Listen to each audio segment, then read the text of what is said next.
నమశివాయ అందరికీ. లాస్ట్ వీడియోలో చెప్పుకున్నట్లుగానే ఈ వీడియోలో వచ్చేసి అరుణాచలం ప్రయాణం అనమాట. సో అరుణాచల యాత్ర ప్రయాణంలో ఇది రెండో భాగం.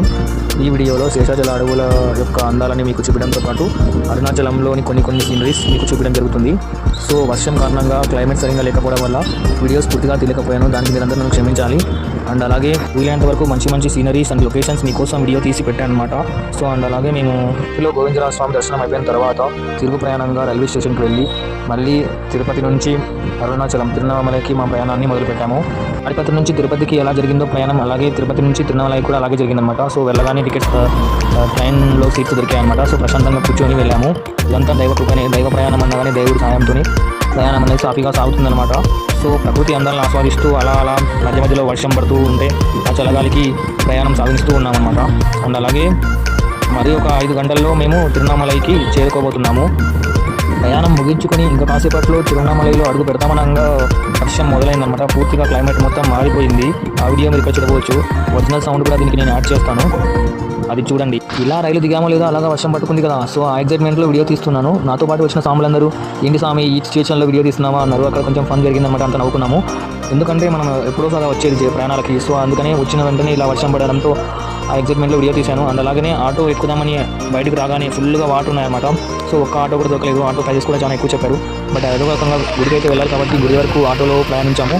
అండ్ అలాగే గుడికి రీచ్ అయిన తర్వాత భారీ వర్షం పట్టుకుందనమాట. సో వర్షంలో ఏం చేయాలో తెలియక దగ్గరలో ఉన్న క్లాక్ రూమ్లో లగేజ్ పడేసి మేము గిరిదక్షిణకి అయితే ప్రయాణం మొదలు పెట్టామన్నమాట. ఒక్క వీడియో కూడా సరిగ్గా తీయలేకపోయాను, ఎందుకంటే ఫుల్ వర్షం పడుతుంది. ఫోన్స్ బయటకే తీయలేదన్నమాట. ఫోన్స్ చచ్చిపోతే మళ్ళీ ప్రాబ్లం అయిపోతుంది కదా. సో అందుకని మీకు అన్ని వీడియోలు కట్గా ఉంటాయి. సో దయచేసి క్షమించాలి. అరుణాచల గిరిదక్షిణలో ముఖ్యమైనది లింగ దర్శనం. బట్ మేము అన్ని లింగాలను దర్శించుకోలేకపోయాము. ముఖ్యంగా సూర్యలింగం, చంద్రలింగం, వాయులింగం, వర్ణలింగం వాటిని మాత్రమే దర్శించుకోగలిగాము. ఎందుకంటే వర్షాల కారణంగా అక్కడ కరెంటు సదుపాయం లేదు. ప్లస్ భారీ వర్షాలు పడడంతో ఫోన్ కూడా తీయలేకపోయాము. అందుకని క్షమించాలి. అండ్ అలాగే ఉదయాన్నే నైట్ 11 కల్లా గిరిదక్షిణ కంప్లీట్ చేసుకొని అక్కడే ఉన్న సత్రంలో రెస్ట్ తీసుకున్నాము. సత్రంలో ఒక మనిషికి 100 రూపాయలు, అది కూడా చాలే అనమాట. సో ఒక చాప ఇస్తారు, పడుకోవడానికి మాత్రమే ఉంటుంది. లేదంటే కాస్ట్లీ లాడ్జెస్ కూడా ఉంటాయన్నమాట. మన కంఫర్ట్ బట్టి మన బడ్జెట్ బట్టి తీసుకోవచ్చు. సో అలా నిద్రను ముగించుకొని ఉదయం 5 గంటలకే లేచి స్నానం ఆచరించుకొని దైవ దర్శనానికి అయితే వెళ్ళాము. దర్శనం కూడా చాలా బాగా జరిగింది.